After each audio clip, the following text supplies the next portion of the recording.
आप सभी का इस वीडियो में स्वागत है।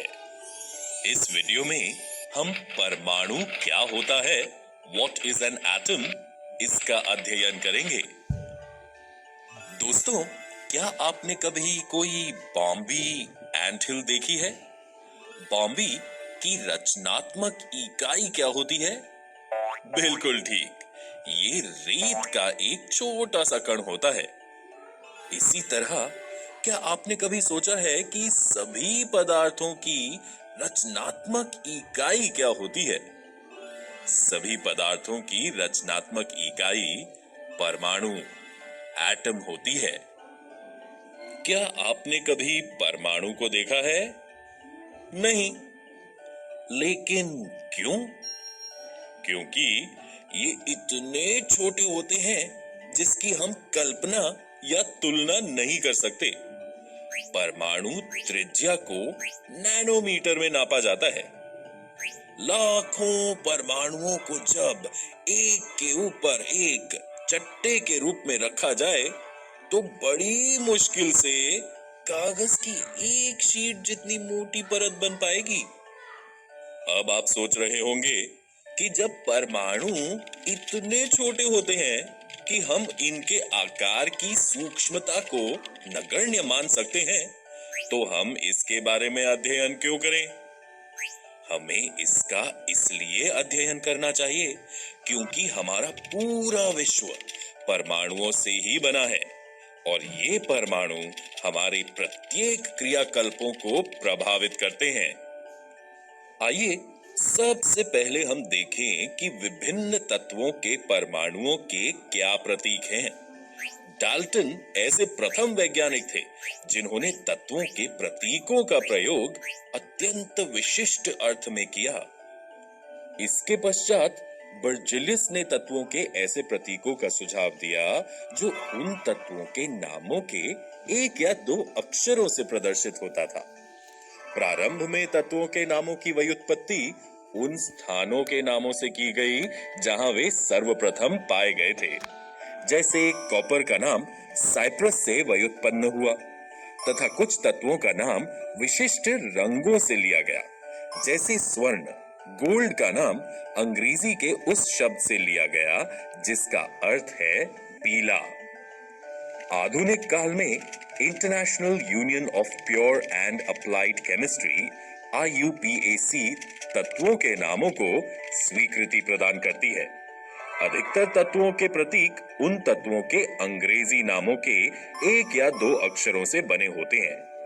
किसी प्रतीक के पहले अक्षर को सदैव बड़े अक्षर कैपिटल लेटर में तथा दूसरे अक्षर को छोटे अक्षर स्मॉल लेटर में लिखा जाता है। उदाहरणतः hydrogen H, aluminium Al, cobalt CO इत्यादि। ठीक इसी तरह कुछ तत्वों के प्रतीक उनके अंग्रेजी नामों के प्रथम अक्षर तथा बाद में आने वाले किसी एक अक्षर को संयुक्त करके बनाते हैं। जैसे क्लोरीन Cl, जिंक Zn इत्यादि। कुछ ऐसे तत्व भी हैं जिनके प्रतीकों को लैटिन, जर्मन या ग्रीक भाषाओं में उनके नामों से बनाया गया है। जैसे लोहे, आयरन का प्रतीक Fe है जो उसके लैटिन नाम फेरम से व्युत्पन्न किया गया है। इसी प्रकार सोडियम का प्रतीक Na तथा पोटेशियम का प्रतीक K क्रमशः नाट्रियम एवं केलियम से व्युत्पन्न हुए हैं। इसी प्रकार प्रत्येक तत्व का एक नाम और एक अद्वितीय रासायनिक प्रतीक होता है।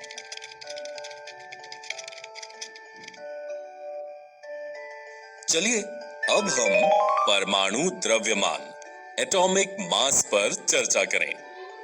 डाल्टन के अनुसार प्रत्येक तत्व का एक अभिलाक्षणिक परमाणु द्रव्यमान एटॉमिक मास होता है। डाल्टन के सिद्धांत से प्रेरित होकर बर्जिलियस परमाणु द्रव्यमान को मापने की ओर अग्रसर हुए। परमाणु के द्रव्यमान को ज्ञात करने के लिए रासायनिक संयोजन के नियमों के उपयोग एवं उत्पन्न यौगिकों के द्वारा सापेक्ष द्रव्यमानों को ज्ञात किया गया। आइए हम इसे एक उदाहरण के द्वारा समझने का प्रयास करें। कार्बन मोनोऑक्साइड CO कार्बन एवं ऑक्सीजन से निर्मित होता है। ये 3 ग्राम कार्बन तथा 4 ग्राम ऑक्सीजन के संयोजन से निर्मित होता है।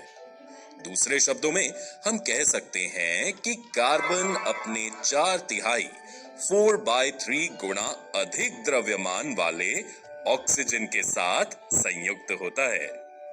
अब यदि हम परमाणु द्रव्यमान की इकाई को एक कार्बन परमाणु द्रव्यमान के बराबर मानते हैं, तो कार्बन परमाणु द्रव्यमान को 1.0 U तथा ऑक्सीजन परमाणु द्रव्यमान को 1.33 U निर्दिष्ट करेंगे, जहां U यूनिफाइड द्रव्यमान है।